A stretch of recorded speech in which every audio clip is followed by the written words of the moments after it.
말씀 충만하십시오. 성령 충만하시기 바랍니다. 네, 지난주에 이어서 오늘도 함께 여러분과 함께 말씀을 나누게 되었습니다. 지난주에 우리가 주 안에서 우리가 어떻게 온전히 치유와 회복을 경험할 수 있는가에 대해서 함께 좀 나누었습니다. 아무래도 우리가 이 예배 자체가 금요 회복 예배지 않습니까? 여러분들이 회복을 사모하시고 주님 안에 또 새 생명을 사모하는 마음으로 오신 분들이라고 생각합니다. 우리가 신앙생활을 하면서 늘 생명을 또 경험하기를 원하고 치유와 회복을 누리기를 원합니다. 우리가 주님 안에서 성령 안에서 이런 생명과 치유와 회복을 누리기 위한 가장 중요한 방법은 내가 누구인지 아는 것입니다. 나는 어떤 존재인가? 그리스도인은 거듭난 영적 존재입니다. 옛사람이 죽고 새 사람으로 거듭나서 우리 안에 성령님이 내주하시는 하나님의 자녀라는 거죠. 우리는 더 이상 겉사람이 아니라 속사람이 우리의 정체성입니다. 여러분들이 주님 안에서 새로운 생명을 경험하고 치유를 경험하고 회복을 경험하기 위해서 가장 중요한 기초는 내가 누구인지를 아는 것이 가장 중요합니다. 이것이 잘못되면 우리가 생명의 역사를 경험하고 누리기가 어려운 것입니다. 한 가지 비유를 드리겠습니다. 한 아이가 태어날 때부터 부모님이 없이 고아로 태어났어요. 그래서 눈 떠보고 의식이 들고 나니까 내가 고아원에 있는 거예요. 부모님이 누구인지, 내가 왜 고아원에 왔는지 전혀 알 수 없는 고아가 있었습니다. 이 모든 것이 부족한 고아원에 살다 보니까 먹는 것도 부족하고 재정도 부족하고 사랑도 받지 못하고 상처도 많이 받고 피해의식과 열등감으로 살았죠. 그러다가 그 고아가 어느 날 부잣집 양자로 입양을 가게 된 거예요. 여러분, 양자가 된 고아가 그 양자로 된 그 집에서 온전히 축복을 누리기 위해서 가장 중요한 것은 이제 내가 더 이상 고아가 아니라 양자가 되었다는 사실을 정확하게 알고 믿는 것입니다. 본인이 법적으로 양자가 되었음에도 불구하고 여전히 고아라고 생각하고 고아로서 고아 의식을 가지고 살아간다면 부잣집이 양자가 되어도 양자가 누릴 수 있는 축복을 누릴 수가 없는 거죠. 본인이 양자인데 양자라는 것을 인식하지 못하면 집안의 냉장고에 맛있는 음식이 있어도 마음껏 꺼내 먹지도 못하고 학교 가서 친구들 음식을 뺏어 먹고 음식을 훔쳐 먹고 아버지에게 부탁해서 용돈을 달라고 말하면 용돈을 받을 수 있는데 양자라는 인식이 없으면 아버지한테 용돈을 요청할 수도 없고 가서 친구들의 돈을 빼앗는, 법적으로 신분은 양자니 여전히 고아로 살아갈 수밖에 없는 일이 발생하는 것이죠. 왜? 자신이 누구인지 모르기 때문입니다. 오늘날 하나님 믿는 우리가 마치 이와 같을 수 있다는 거예요. 우리는 타락한 육적 존재로 살다가 하나님을 믿고 예수님을 믿고 성령 받은 하나님의 자녀가 되었어요. 우리 안에는 성령님이 계십니다. 생명의 근원이신 성령님 우리 마음 안에 계신다고요.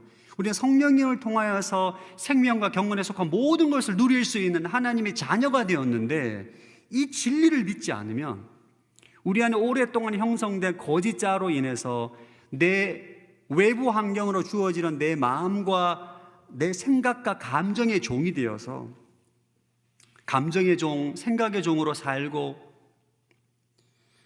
과거의 경험과 미래에 대한 두려움에 기초해서 현실을 인식하고 심리적 상상에 빠져서 내가 하나님의 자녀로서 누릴 수 있는 것을 누리지 못한다면 이것이야말로 비극인 것이죠. 그래서 여러분들이 하나님의 온전한 회복을 누리기 위해서 가장 중요한 것은 이제 더 이상 내가 옛사람이 아니라 거짓자가 아니라 그리스도 안에서 거듭난 속사람, 성령님이 내주하시는 하나님의 자녀라는 사실을 정확하게 아는 것이 가장 중요합니다. 할렐루야. 여러분, 가슴에 오른손을 손을 한번 들고 한번 저를 따라, 나는 거듭난 하나님의 자녀입니다. 내 안에 성령님이 내주합니다. 아멘. 여러분 안에 성령님이 계시다는 것은 하나님의 모든 생명이 이미 여러분 안에 있다는 거예요. 우리는 그 생명을 받아 누릴 수 있고 그 생명을 통해 회복할 수 있고 그 생명을 통해서 치유를 경험할 수 있는 어마어마한 축복과 권능을 받은 존재라는 사실을 인지하고 믿는 것이 가장 중요합니다. 이것을 지난주에 여러분과 나눴어. 지난주에 안 오신 분들은 유튜브를 통해서 영상을 보시면 좋을 것 같습니다. 내가 누구인지 아는 것, 내가 그리스도 안에서 어떤 사람인지를 아는 것이 내가 주님 안에서 온전한 회복을 누릴 수 있는 가장 중요한 기초입니다. 두 번째 방법, 주 안에서 치유와 회복을 누릴 수 있는 내가 누구인지를 아는 것. 그 두 번째로는 성령을 따라 살아가는 것입니다. 여러분, 존재에 따라서 삶의 방식이 변합니다. 우리가 하나님의 자녀라 내 자신의 정체성을 알고 난 다음엔 하나님의 자녀다운 삶의 방식으로 바꿔야 돼요. 그게 바로 성령을 따라 행하는 것입니다. 자, 로마서 8장 12절부터 14절까지 말씀을 같이 읽어보겠습니다. 시작. 그러므로 형제들이여, 우리는 육신을 따라 살아야 하는 육신에 빚진 사람이 아닙니다. 만일 여러분이 육신을 따라 살면 반드시 죽을 것이지만 성령으로 몸의 행실을 죽이면 살 것입니다. 누구든지 하나님의 영으로 인도를 받는 사람들은 하나님의 아들들입니다. 우리가 하나님을 알지 못할 때는 육적인 존재입니다. 하나님을 몰라요. 성령을 모르기 때문에 우리는 본능적으로 육신을 따라 삽니다. 육체의 본능대로 육신의 소욕을 따라 살아가게 돼 있어요. 근데 예수를 믿고 성령을 받고 내 안에 성령님이 오시고 난 다음에 우리는 영적 존재로 변했기 때문에 성령을 따라가는 삶의 방식으로 바꿔야 돼요. 삶의 방식이 변해야 됩니다. 우리가 왜 하나님을 믿고 그리스도인이 되었음에도 불구하고 하나님의 생명을 누리지 못하고 주 안에서 회복을 누리지 못하는가? 성령을 따라 살지 않기 때문입니다. 우리가 성령을 따라 살면, 여러분, 성령을 따라 살면 우리의 매일의 삶 가운데 성령님이 주시는 생명으로 자연적으로 치유가 되고 회복되는 삶을 경험하게 되는 것입니다. 저는 24살 때 예수님을 믿었습니다. 그 전까지는 하나님을 전혀 모르는 가정에서 하나님과 전혀 상관없는 삶을 살았어요. 그래서 저는 육신을 따라 산다는 것이 뭔지 너무 잘 알고 있습니다. 24살 때 예수님을 믿고 성령을 받고 내 안에 오신 성령님의 인도를 따라 성령을 따라 사는 삶과 육신을 따라 사는 삶의 이 대비가 얼마나 극명한지를 몸으로 알고 있기 때문에, 여러분, 우리가 육신에 따르는 삶과 성령에 따르는 삶, 여러분도 알고 계실 거예요. 모태신앙으로 태어났다고 해서 자동적으로 성령을 따라 사는 삶을 살아가지는 게 아닙니다. 우리가 사실 너무나 오랫동안 육신을 따라 살았기 때문에 성령을 따라 행하는 삶이 사실 어렵습니다. 이게 쉽지가 않아요. 여러분, 우리는 본능적으로 육신의 소욕을 따라 사는 삶이 자동적으로 가게 돼 있어요. 우리 안에 오신 성령님을 인식하지 않고 성령님과 인격적인 관계를 맺지 않고 성령의 인도함을 받지 않으면 자동적으로 육신을 따라 사는 삶이 되기 때문에 우리는 성령을 따라 행하는 삶을 연습하고 훈련을 해야 돼요. 여러분들이 성령을 따라 행하는 삶을 살아가게 될 때 주 안에서 회복과 치유와 생명을 점진적으로 경험하고 누리기 때문에 우리는 반드시 성령을 따라 행하는 삶을 훈련하고 배워야 됩니다. 오늘 이 부분에 대해서 여러분과 함께 좀 나누기를 원합니다. 우리가 주 안에서 온전한 회복을 누리기 위해서는 두 가지입니다. 내가 누구인지 알아야 돼요. 나는 어떤 존재인가? 나는 어떤 사람인가? 그리고 거듭난 하나님의 사람으로 살아가는 삶의 방식, 성령을 따라 행하는 삶을 습득해야 돼요. 그래야만 우리는 주 안에서 늘 주님 주시는 치유와 새로운 생명과 회복을 경험하면서 여러분 승리하는 삶을 살아갈 수가 있는 거예요. 성령을 따라 회복의 삶, 새 생명의 삶을 살기 위해서 우리가 세 가지 정도 반드시 훈련을 해야 됩니다. 첫 번째는 여러분 성령을 알아야 돼요. 할렐루야. 성령을 따라 살기 위해서는 성령님이 누구신지를 알아야 돼요. 여러분, 성령님은 하나님이시죠. 하나님의 영이에요. 인격을 가지고 있는 하나님이십니다. 성령님은 온 세상에 계시고 우리 마음 안에 계시기도 하세요. 성령님에 대한 성경적인 지식을 가지고 있어야 되고 여러분 성령님을 체험해야 됩니다. 제가 이전에 목회를 하던 공동체 어떤 우리 성도분이 그런 말을, 목사님 저는 성령 빼고 다 자신 있다. 저 무슨 말인지는 자기는 성령 빼고 다 자신 있대요. 그래서 그게 무슨 말입니까? 얘기를 들어보니까 자기는 모태신앙으로 태어나서 지금까지 교회에서 안 해본 성경 공부가 없이 성경 공부를 엄청나게 한 거예요. 성경 암송도 뭐 엄청 많이 외우고 있고 교회 봉사도 하루 종일, 주일날 하루 종일 교회에서 봉사를 합니다. 뭔 말이냐? 자기는 정말 신앙생활 잘한다는 거예요. 난 정말 누가 봐도 모범적인 성도요. 난 정말 신앙생활 잘하고 있다. 다만 내 약점은 성령을 모른다는 거다. 여러분, 이게 말이 된다고 생각하십니까? 여러분, 신앙생활이라는 자체가 성령을 따라 행하는 삶이 신앙생활인데 성령을 모르고 어떻게 신앙생활을 한다는 거예요. 여러분, 성령을 모르고 어떻게 성령 공부를 해요? 성령을 모르고 어떻게 예배합니까? 여러분, 성령을 모르고 이렇게 종교적인 열심을 가지고 있는 사람은 반드시 율법주의자로 가게 돼 있어요. 율법주의자. 이런 유형의 사람들이 교회를 힘들게 하죠. 네. 성령을 몰라, 하나님을 몰라. 근데 본인은 너무나 잘 안다고 생각하기 때문에 모든 사람을 판단합니다. 판단하면 정죄하고 비판하게 되는 거죠. 여러분, 성령을 모르면 다 모르는 것과 마찬가지예요. 성령에 대한 이해가 곧 신앙의 깊이, 영적인 성숙과 비례하게 되는 겁니다. 여러분들이 성령을 모른다면, 여러분, 성령을 안다고 해서 성경 공부를 통한 지식적인 알면 성령을 아는 게 아니에요. 성령에 관한 지식을 아는 거죠. 성령님에 대한 지식이 있는 거죠. 여기서 성령님을 안다는 것은 성령 하나님과의 인격적인 체험과 교제를 말하는 것입니다. 여러분들과 아직까지 내가 성령 체험이 없다면 여러분, 겸손하게 성령 체험을 구하게 되기를 축복합니다. 이런 분들이 있어요. 내가 성령을 체험했나 안 했나? 내가 성령을 체험했나? 여러분, 결혼한 분이 내가 결혼했나 안 했나? 그 기억이 안 나면 결혼 안 한 겁니다. 기억이 안 나는 분은 결혼 안 한 거예요. 예. 여러분이 정말 성령 체험이 없다면 성령 체험을 구해야 돼요. 그리고 성령 하나님은 성경 공부를 통해 지식으로 겪는 분이 아닙니다. 우리 성령 하나님을 몸으로 경험해야 돼요. 여러분, 성령을 모르고 어떻게 우리가 주 안에서 회복을 누리겠단 말입니까? 성령 하나님을 체험하지 않고 성령 하나님의 운행하심과 기름 부으심과 치유하심, 성령님을 모르는데 어떻게 우리가 주 안에서 회복을 해요? 있을 수 없는 일이에요. 성령은 구하는 자에게 반드시 하나님께 주시겠다고 약속하셨어요. 여러분, 오늘 이 밤에 성령 하나님을 구하게 되기를 주의 이름으로 축복합니다. 구하고 찾고 주님께 두드릴 때에 구하는 자에게 내가 성령을 주시지 않겠느냐. 여러분, 하나님은 우리에게 성령님을 체험하게 하고 싶어서 하나님은 너무 간절하게 원하세요. 우리 모두에게 성령을 부어주셔 성령의 충만함과 성령 안에 있는 생명을 우리 모두가 누리기를 원하신다고요.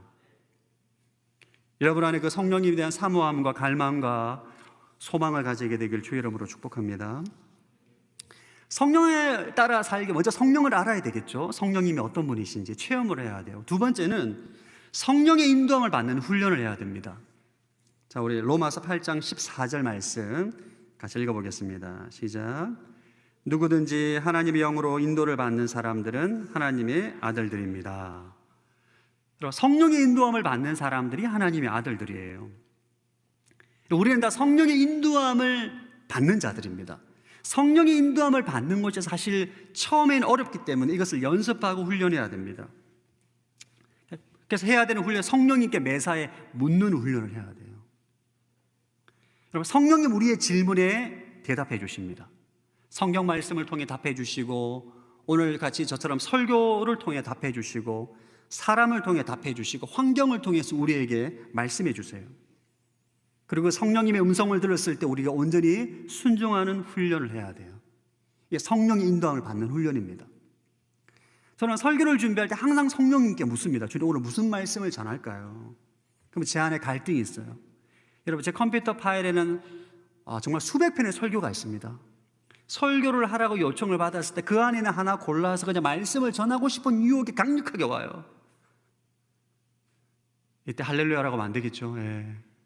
진짜 설교가 엄청 많이 들어있거든요. 이번 금요회복 예배에다 설교를 이제 요청을 받고 설교를 하려고 할 때 그 무수히 많은 설교 중에 하나를 하고 싶은 욕망이 너무 강했어요. 왜? 그냥 편하니까. 오늘도 여러분 설교 제가 열심히 준비했습니다. 할렐루야. 주님께서 어떤 말씀을 전하라는 마음을 계속 이 말씀을 준비를 해야 되나, 그냥 있는 거 꺼내 설교를 해야 되나. 그때는 순종해야죠. 그러면 여러분, 기존에 나와 있는 설교가 되어지지가 않아요. 이게 하나님께서 마음에 그 메시지를 주시기 때문에 그 메시지를 전해야만 기쁨이 있고 자유함이 있는데, 반드시 성령님은 우리의 질문에 답해 주십니다. 때로는 구체적인 문장을 주실 때가 있어요. 설교 제목 같은 것들, 문장을 주실 때가 있습니다. 여러분들도 사업하시는 분들, 경영하시는 분들, 성령님께 지혜를 구하게 되기를 축복합니다. 공부하시는 분들, 가정주부들, 자녀 양육하시는 분들, 다 성령님에게 묻고 응답을 들으시고 인도함을 받는 그 연습이 반드시 필요합니다. 세 번째 필요한 훈련이 성령으로 몸의 행실을 죽이는 훈련이에요. 오늘 여러분들과 중점적으로 나누고자 하는 내용이에요. 성령님을 알아야 되고 성령의 인도함을 받는 훈련은 우리가 이미 여러분들이 아마 교회를 다니면서 또 신앙생활을 통해서 많이 접했던 메시지이기 때문에 좀 짧게 넘어갔고, 오늘 여러분과 조금 중점적으로 나누고 싶은 것은 이 부분입니다. 그래서 오늘 설교 제목도 회복의 시작, 성령으로 몸의 행실을 죽이라, 영으로 몸의 행실을 죽이라는 메시지입니다. 자, 로마서 8장 13절 말씀 읽어보겠습니다. 시작. 만일 여러분이 육신을 따라 살면 반드시 죽을 것이지만 성령으로 몸의 행실을 죽이면 살 것입니다. 성경 우리에게 성령으로 몸의 행실을 죽이라. 여기서 몸의 행실이란 죄의 몸에서 나오는 활동이에요. 우리가 예수 믿고 우리의 영은 거듭났지만 우리의 몸은 여전히 죄성이 남아있어요. 그러니까 우리의 몸은 예수님 재림하실 때 그때 신령한 몸으로 다시금 부활하게 됩니다.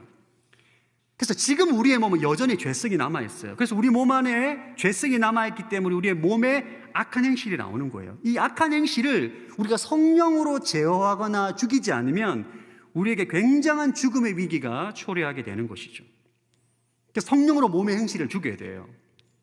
여기에서 몸은 우리의 생각과 감정과 신체의 모든 것이 포함되어 있는 거예요. 악한 생각이 있죠. 왜곡된 감정이 있죠.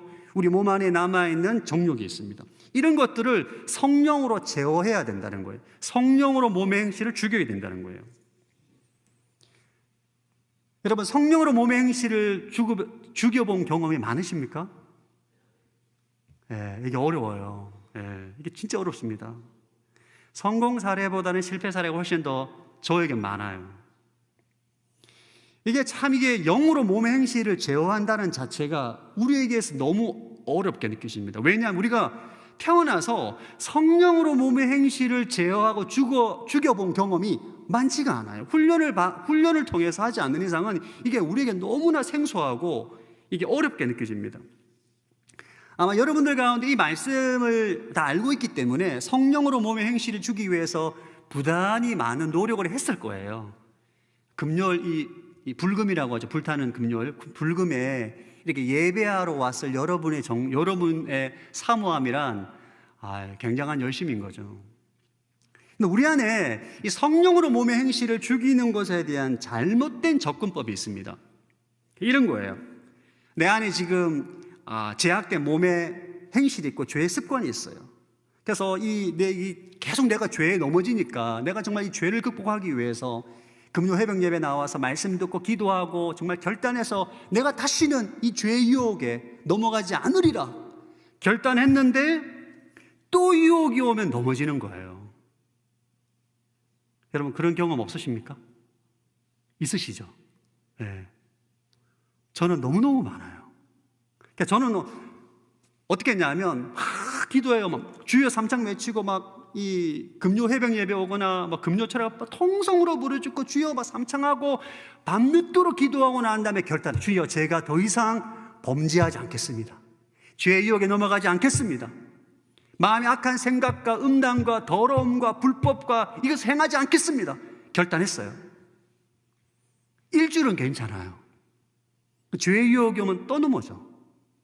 그러니까 기도, 결단, 좌절. 기도, 결단, 좌절. 기도, 결단, 좌절. 기도, 결단, 좌절. 무한 반복. 성령으로 몸의 행실을 죽이라라고 하는데 못 죽여요. 안 돼.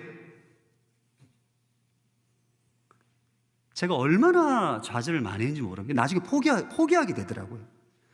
아, 그냥 이렇게 살란다. 왜냐하면 결단하면 더 상처를 받으니까, 더 좌절하고 더 우울해지니까 나중엔 영으로 몸의 행실을 죽이라는 이 말씀은 읽지를 않아요. 묵상을 안 해요. 왜? 이거 희망 고문으로 다가와요. 이게 희망 고문이다. 이게 안 된다, 이거. 이게 안 되는 말씀을 주셔가지고 우리로 하여금 고문을 하게 하나. 저는 그랬어요. 우리가 왜 기도하고 성령의 도우심을 구하고 결단했는데 왜 우리가 죄의 유혹을 이기지 못할까요? 악한 몸의 행실을 제어하지 못할까요? 그 이유는 인간의 몸에 대한 이해가 있으면 간단합니다. 인간은 의지로 우리의 몸의 행실을 죽일 수 없어요. 여러분 생각해 보십시오. 인간이 의지적 결단으로 몸의 행실을 제어할 수 있다면 인간은 왜 중독에 빠지겠습니까? 알코올 중독, 성 중독, 게임 중독, 도박 중독. 여러분 중독에 빠진 사람은 다 그 중독에서 벗어나기를 간절히 소망합니다. 그 중독에서 빠져나오기를 원한다. 근데 정신을 차려보면 또 그 짓을 하고 있는 거예요. 무수히 많은 의지적 결단을 내리지만 중독에서 빠져나오지를 못해요. 여러분, 타락한 인간은 의지적인 결단을 가지고 몸의 행실을 제어하는 것이 불가능해요. 여러분, 성령으로 몸의 행실을 제어하기 위해서는 인간의 몸의 메커니즘에 대한 우리 좀 이해가 필요합니다. 여기서 인간의 몸이란 우리의 생각과 감정과 신체가 다 포함되어 있는 거예요. 우리의 뇌가 몸이잖아요. 뇌가 몸에 속해 있잖아요. 그러니까 뇌가 생각을 하게 하고 감정도 느끼게 하잖아요. 그러니까 몸이라는 거는 우리의 생각과 감정과 신체가 다 포함되어 있는데, 인간의 내면은 무의식적으로 외부로부터 받아들인 경험과 지식의 기초에서 믿음 체계를 만들어요. 모든 인간은 똑같습니다. 내가 어릴 때부터 성장하면서 부모님에게 들은 말들, 동네 사람들에게 들은 말들, 학교에서 배운 교육을 통해서 우리는 본능적으로 자동적으로 믿음 체계를 만듭니다. 그 믿음 체계의 기초에서 가치관을 만들어요. 그리고 그 가치관에 따라서 행동하게 됩니다. 한마디로 프로그래밍 되어 있어요. 그래서 인간이 행동을 변하기 위해서는 믿음 체계가 바뀌어야 되고 무의식이 바뀌어야 되고 가치관이 바뀌어야만 행동이 변하게 되어 있어요.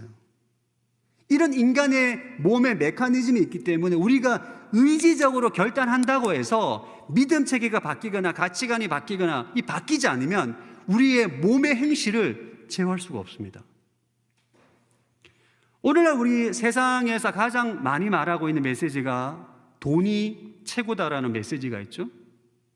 그런 말은 하진 않아요. 그러나 무수히 많은 언론과 또 영화와 TV나 드라마를 통해서 우리가 그걸 들으면서 우리 무의식 가운데 돈이 최고다라는 믿음 체계가 형성이 됩니다.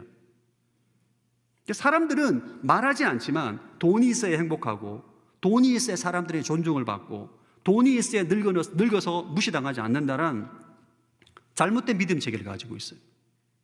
이런 믿음 체계를 가지고 있는 사람은 여러분, 그의 인생 가운데 가장 중요한 가치는 돈이에요. 아이를 낳는 것보다 돈 버는 게 더 중요한 거예요. 말하진 않아요. 그러나 아이를 낳는 것보다 돈 버는 게 더 중요한 가치가 있기 때문에 포기하지 못하는 거죠. 무엇인가 결정하고 행동할 때 이러한 믿음 체계와 가치관이 그의 행동에 결정적인 영향을 미치기 때문에 이런 여러 많은 잘못된 메시지나 교육과 경험을 통해서 들어온 믿음 체계와 가치관은 단순히 설교 말씀을 한번 듣는다고, 결단을 한번 한다고 해서 몸의 행동을 제어할 수 있는 게 아닙니다. 또 인간의 몸은 여러분 심은 대로 거두게 되어 있어요. 일명 수학의 법칙입니다. 자, 갈라디아서 6장 7절 8절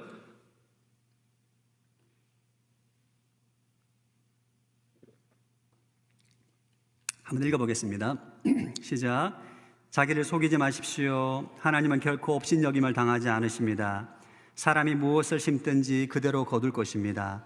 자기 육체를 위해 심는 사람은 육체로부터 썩어질 것을 거두고 성령을 위해 심는 사람은 성령으로부터 영생을 거둘 것입니다. 이 원리는 모든 사람에게 적용이 돼요. 우리가 육체를 위해 무엇을 심는 사람은 우리의 마음 안에 육적인 프로그램이 구축이 돼요. 결국 육적인 열매를 맺게 되는 거죠. 반면에 성령을 위해 무엇인가 심는 사람은 성령 프로그램이 구축이 되고 성령의 열매가 맺혀지게 되는 것입니다. 콩 심은 데 콩 나고 팥 심은 데 팥 나는 거예요. 그래서 여러분, 콩 심은 데 콩이 나고 팥 심은 데 팥을 나기 때문에 무언가 한번 결단을 했다고 해서 우리의 모든 메커니즘이 갑자기 변화되는 게 아닙니다. 그래서 인간은 보고 들은 정보로 마음에 상상을 하고 그 마음에 상상한 것을 말함으로 인해서 내면의 프로그램이 구축이 되는 거예요. 믿음 체계가 형성이 되고 가치관이 형성이 되고 그 행동은 가치관에 기초해서 행동하게 되는 것입니다. 이게 인간의 몸의 메커니즘이에요. 그러니까 우리가 성령으로 몸의 행실을 죽인다고 했을 때 인간의 몸에 대한 메커니즘에 대한 이해가 필요합니다. 우리가 가끔 뉴스를 통해서 참 참담한 뉴스를 많이 보는데 언론에 보면 성범죄자에 대한 뉴스가 종종 나옵니다. 자주 나와요. 여러분, 그들이 성추행을 한다든지 성폭행을 한다든지 그런 범죄를 하게 되는데 그들이 어떻게 그런 범죄를 짓게 되었을까? 그런 뉴스들을 보면 그 범죄자들의 공통점이 있습니다. 뭐냐면 음란물을 굉장히 많이 시청했다는 거예요. 여러분, 눈으로 그런 음란물을 보게 되면 상상을 하게 되죠. 그 상상이 마음에 프로그램 되면서 이 타락한 상상을 하고 음담 패설을 하면서 그 내면에 음란한 프로그램이 구축이 되는 거예요. 이런 내면이 구축된 사람, 어떤 상황에 발생을 하면 자기 자신을 제어하지 못합니다. 그 프로그래밍 된 대로 몸이 움직이면서 끔찍한 일을 행하게 되는 것입니다. 그래서 우리가 성령으로 몸의 행실을 죽이기 위해서 우리의 말씀으로 내면에 새로운 프로그램을 깔아야 돼요. 할렐루야. 이게 단순히 우리가 결단하고 성령님 도와주십시오 기도하고 결단한다고 해서 우리의 몸의 행실을 제어할 수 있는 게 아니에요. 인간의 몸의 메커니즘에 대한 이해가 있으면 어떻게 성령으로 몸의 행실을 제어할 수 있느냐? 말씀으로, 성령으로 우리 내면에 새로운 프로그램을 깔아야 돼요. 말씀으로 우리의 잠재의식을 바꾸고 믿음 체계를 바꾸고 가치관을 바꾸고 우리의 내면에 잘못된 프로그램을 지우고 새로운 프로그램을 깔아야 되는 거예요. 말씀으로 새로운 프로그램을 깔 때 우리의 믿음을 통해 성령님께서 우리의 몸에 역사를 하는 것입니다. 성령의 능력을 경험하게 되는 거예요. 그러기 위해서 우리가 말씀대로 상상하고 말씀대로 말하고 말씀대로 행동하는 것이 필요합니다. 저를 한번 따라해. 말씀대로 상상하고 말씀대로 말하고 말씀대로 행동한다. 그렇게 할 때 우리의 믿음 체계가 변하고 우리의 믿음이 생기게 되고 가치관이 형성되고 그때 믿는 대로 성령님이 역사하게 되는 것입니다. 말씀대로 상상하고 말씀대로 행동할 때 하나님의 능력을 경험한 예가 성경에 꽤 많이 나옵니다. 다른 말로 성령으로 몸의 행실을 죽이고 하나님의 기적을 경험한 예가 있어요. 마태복음 9장에 보면 12년 동안 혈류병을 앓은 여인이 나옵니다. 여러분 그 사건 아시죠? 혈류병 여인. 여러분 혈류병이란 병은 그 시대에는 불치병입니다. 그런데 이 병은 안타까운 건 혈류병이라는 이 병은 유대 율법에 의하면 부정한 사람이에요. 그래서 공동체에서 격리되어야 합니다. 가족도 만날 수 없고 친구도 만날 수 없고 사람들과의 접촉이 금한 병이에요. 얼마나 비참한 인생을 살아가겠어요. 그런데 이 여인은 어느 날 예수라는 선지자가 나타났는데 예수님이 뭐 말씀을 하든 안수를 하든 뭐 어떻게 하든 병이 낫는다는 소문을 들어요. 이 여인이 어떻게 하느냐? 상상을 하게 됩니다. 아, 예수님만 만나면 내 병이 고침을 받을 수 있겠구나. 아마 계속 상상했겠죠. 예수님만 만나면 내 병에 치유가 일어날 거야. 계속 상상을 했을 것입니다. 수소문에서 예수님을 찾아요. 어느 지역에 있다는 소문을 듣고 예수님에게 찾아갑니다. 몰래. 왜? 혈루병 걸린 여인은 사람들과의 접촉을 하면 안 됩니다. 부정해지기 때문에 혈루병 걸린 여인이 오게 되면 쫓김을 당하게, 절대 예수님 근처로 못 가게 됩니다. 근데 이 여인은 자신의 병을 숨기고 몰래 접근해서 사람들이 굉장히 많은 예수님 주위에 있었기 때문에 조용히 있다가 몰래 내가 직접 만나지 못해도 옷자락만 만져도 내 병이 나을 거라고 생각을 합니다. 실제로 이 여인은 몰래 예수님 옷자락을 만졌어요. 이때 예수님께서 무슨 말씀을 하시냐? 내 믿음이 너를 구원하였다 라고 선포하시고 실제로 하나님의 능력과 기적이 나타납니다. 이때 이 혈루병 여인은 이때는 사실 예수님에 대한 말씀을 몰랐어요. 예수님을 만나면 병이 낫는다라는 그 소문을 듣고 상상하고 믿음 체계가 구축이 된 거죠. 그리고 오늘날 우리에게는 하나님의 말씀이 있습니다. 할렐루야. 여러분들이 정말 성령으로 몸의 행실을 주기를 원하신다면 여러분 심중에 말씀을 심어야 돼요. 말씀대로 상상하고 말씀대로 선포하고 말씀대로 말함으로 여러분의 심중에 새로운 프로그램을 깔아야 돼요. 우리 안에는 오랫동안 육신을 따라 행하며 살았기 때문에 육신의 프로그램이 깔려 있습니다. 이 육신의 프로그램과 육신에 기초한 거짓자의 생각으로는 하나님의 진리의 말씀이 안 믿어져요. 에이, 그때는 그랬지 안 믿어져요.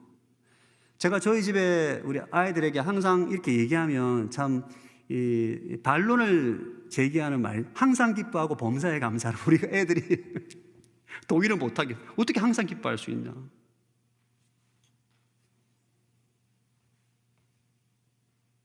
하나님의 진리는 우리가 실천하지 못할 말씀을 준 게 아니에요. 할렐루야. 우리의 내면에 거짓자에 기초한 거짓된 진리에 기초한 프로그램이 깔려있기 때문에 하나님 말씀의 진리에 기초한 프로그램과 상충이 되는 것입니다. 여러분들은 하나님 말씀에 기초한 프로그램을 여러분 10년 가운데 구축을 해야 되기 때문에 끊임없이 말씀대로 상상하고 생각하고 선포하고 말함으로 믿음 체계를 새롭게 해야 되는 것입니다. 할렐루야. 그래야만 여러분이 성령으로 몸의 행실을 제어할 수가 있어요. 특별히 여러분 안에 주님 안에서 치유와 회복을 위해서 기도하는 분이 있다면 여러분 심중에 반드시 심어야 될 말씀이 있습니다. 자, 베드로전서 2장 24절 말씀 같이 한번 읽어보겠습니다. 시작. 그분이 친히 나무에 달려 자기 몸으로 우리의 죄를 짊어지셨으니 이는 우리가 죄에 대해 죽고 의에 대해 살게 하려는 것입니다. 그분이 채찍에 맞음으로 여러분이 나음을 얻었습니다.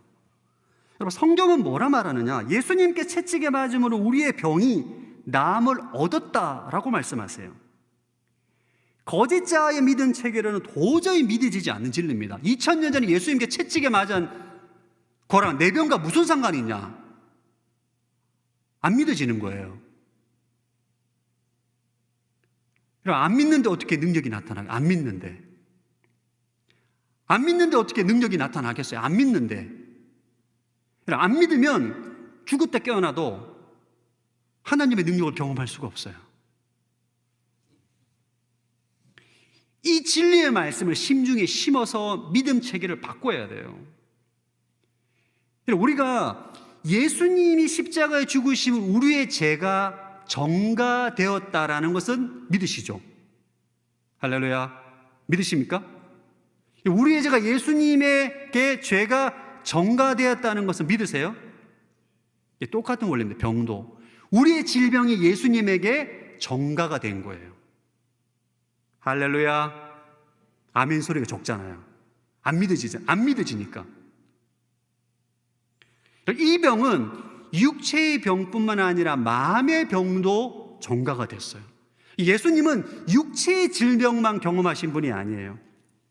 우리 이사야 53장 3절 세 번역으로 같이 한번 읽어보겠습니다. 시작. 그는 사람들에게 멸시를 받고 버림을 받고 고통을 많이 겪었다. 그는 언제나 병을 앓고 있었다. 사람들이 그에게서 얼굴을 돌렸고 그가 멸시를 받으니 우리도 덩달아 그를 귀하게 여기지 않았다. 예수님 멸시도 받고 버림도 받고 고통, 정신적인 고통도 엄청나게 많이 겪었어요. 그럼 인간이 왜 정신적인 질환에 시달립니까? 정신적인 고통이 극심하게 될 때, 한계점을 넘어서게 될 때 정신적인 문제가 오게 되지 않습니까? 예수님은 육신의 질병과 마음의 질병까지 다 겪으신 분이에요. 이 진리의 말씀을 심중에 심을 때 예수님께서 채찍에 맞음으로 나의 육신의 질병과 내 마음의 질병과 정신의 질병도 예수님에게 전가가 되어서 내가 온전히 깨끗이 나음을 받았다라고 상상하고 느끼고 말하는 것입니다. 아멘. 그때 우리 내면에 진리의 믿음 체계가 형성이 되는 거예요. 새롭게 말씀에 의한 프로그램이 깔리게 되는 것입니다. 이 믿음 체계가 우리 마음 안에 들어서야만 성령님이 역사를 하는 거예요. 저는 과거에 이 진리를 붙잡고 기도할 때 예수 그리스도께서 채찍에 맞음으로 내가 질병에서 나음을 받았습니다 선포하고 난 다음에 내 몸을 보면 병이 안 나았어요. 안 되네. 안 되는데. 주님 안 낫는데요. 사투리가 막 나오네요. 그러니까 이 말씀을 붙잡고 기도하면 기도할수록 병이 안 낫기 때문에 더 낙심이 되고 좌절이 되는 거예요.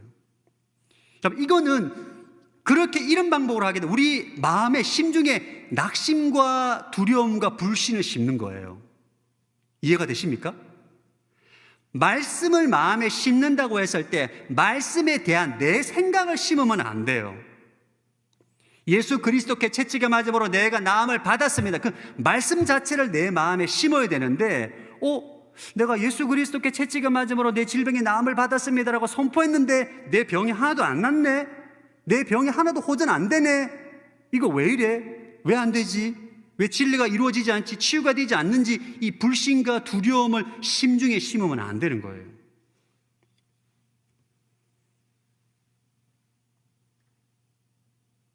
말씀을 있는 그대로 심어야 되는 것입니다. 할렐루야. 그래서 여러분, 이 말씀을 말씀대로 상상하고 선포하고 난 다음에 병이 안 나면 계속해야 돼요. 할렐루야. 어느 순간 여러분 안에 확신을 가진 믿음이 오게 돼요. 그때 성령께서 역사하게 되는 것입니다. 오늘 말씀이 좀 어렵나요? 안 어렵죠? 안 어렵죠? 여러분, 성령으로 몸의 행실을 제어하고 죽이기 위해서 우리 마음 안에 하나님 말씀대로, 말씀에 기초한 진리대로 믿음 체계가 형성되고 가치관이 형성되어서 우리의 믿음이 있을 때 성령님이 그 말씀에 기초해서 우리의 믿음대로 역사함으로 우리의 몸을 제어하는 거예요. 아멘.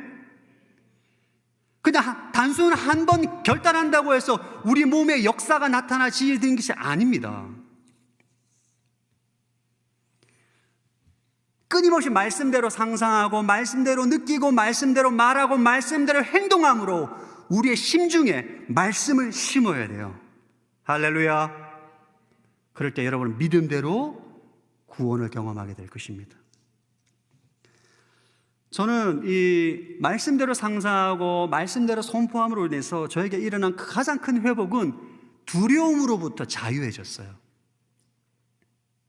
여러분, 저는 얼굴이 막 그렇게 보이지는 않아요. 제 안에 두려움이 많았어요. 두려움이. 저는 어떤 두려움이 많았냐면 실패에 대한 두려움이 너무 많았습니다. 실패에 대한 두려움. 제가 유년기라든지 또 청소년기라든지 이때 실패를 많이 했거든요. 실패에 대한 두려움이 컸어요. 목회자가 되고 난 다음에 목회를 하는데 저희 모든 목회의 동력은 두려움이에요. 두려움이었습니다. 목회를 하다 실패하면 어떡하지? 사역을 잘못하면 어떡하지? 관계가 틀어지면 어떡하지? 설교를 했는데 은혜를 못 받으면 어떡하지? 이게 두려움이 너무 많은 거예요. 두려움이. 그러니까 목회를 하면서도 기도할 때 늘 하나님 이거 실패하지 않도록 해주세요. 늘 마음 안에 기도를 하면 할수록 현장을 보면 더 두려워져요. 지금 여러분 눈 보니까 제가 옛날 같았으면 큰 두려움에 빠졌을 것 같아요. 별로 반응이 없는 것 같아요. 제 안에 너무 두려움이 많은 거예요. 그러니까 예수를 믿고 기도를 하면 할수록 내 안에 두려움으로부터 자유해지는 게 아니라 기도를 하고 말씀을 붙잡고 기도하면 현실을 보면 더 두려워져. 왜? 내가 기도한 대로 안 돼 있으니까. 이러면 내 심중에 두려움을 계속 심는 거예요. 두려움을 계속 심는 거. 우리의 마음은, 사람의 뇌는, 우리의 잠재의식은 상상과 현실을 구분하지 못합니다. 뇌과학에 의하면. 그러니까 두려움에 대한 생각을 계속 생각하고 말하면 계속 내 마음 안에 두려움이 심겨지게 되는 거예요. 그런데 하나님 말씀대로 상상하고 느끼고 말하고 선포하고 행동함을 통해서 정말 주님께서 내 안에 말씀에 기초한 믿음 체계를 주셨어요.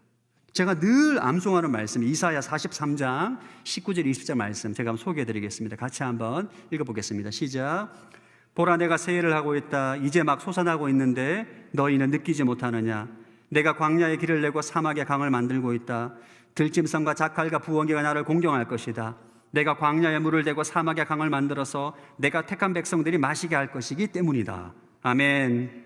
저는 이 말씀을 늘 마음에 심어요. 하나님께서 보라, 새를 행하고 있다. 느끼지 못하느냐.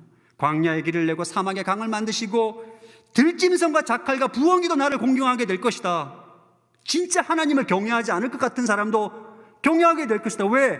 하나님의 생수의 강이 흘러서 그들이 마시기 때문이다.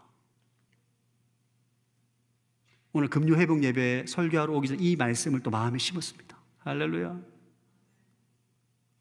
이렇게 수많은 여러분들을 보고 들짐승 부엉이 하면 기분 나쁠 것 같아서 여러분들은 택한 백성들, 하나님의 생수를 마실 것이다. 말씀대로 상상하고 선포하고 말하고, 여러분 내 믿음대로 성령님께서 역사하실 줄로 믿습니다. 이게 심중에 심어야 돼요. 그러니까 전 지금은 목회 현장에서 두려워하지 않아요. 왜? 하나님께서 이 말씀대로 심중에 심었기 때문에 광야에 길을 내고 사막에 강을 내시고 새해를 행하실 하나님을 늘 기대합니다. 할렐루야. 제가 금요회복 예배에 1월달 제일 처음 설교로 초대해 주셔서 너무 감사해요. 올 한 해 금요회복 예배 가운데 주님께서 새해를 행하실 줄로 믿습니다. 광야에 길을 내고 사막에 강을 내셔서 주님 택한 백성들이 생수를 마시고 회복되고 치유되고 하나님의 거룩한 꿈을 품고 성령으로 몸의 행실을 죽이고 성령 안에서 참된 생명과 치유와 회복을 경험하는 놀라운 은혜가 폭포수처럼 흘러내리게 될 줄로 믿습니다. 심중에 심는 거예요. 할렐루야. 여러분, 올 한 해 말씀대로 여러분 심중에 심으십시오. 말씀대로 생각하고 말씀대로 상상하고 말씀대로 느끼고 말씀대로 선포하십시오. 현실이 그렇지 않으면 현실이 될 때까지, 여러분의 믿음이 세워질 때까지, 믿음 체계가 세워질 때까지 말씀대로 상상하고 느끼고 선포하고 말함으로 여러분의 믿음대로 성령님이 역사하는 것을 볼 때까지 심중의 말씀을 심으시기를 주의 이름으로 축복합니다. 그때 성령으로 몸의 행실을 제어하는 능력을 경험하게 될 줄로 믿습니다.